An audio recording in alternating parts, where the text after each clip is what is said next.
Real Maharashtra 24 news, आम्ही दाखवतो सत्य।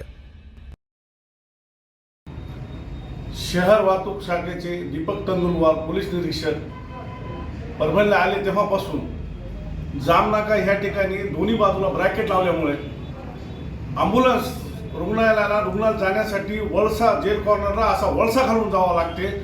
कदाचित तो एखाद्या वेळेस तो मृत्युमुखी तो रुग्ण होऊ शकतो।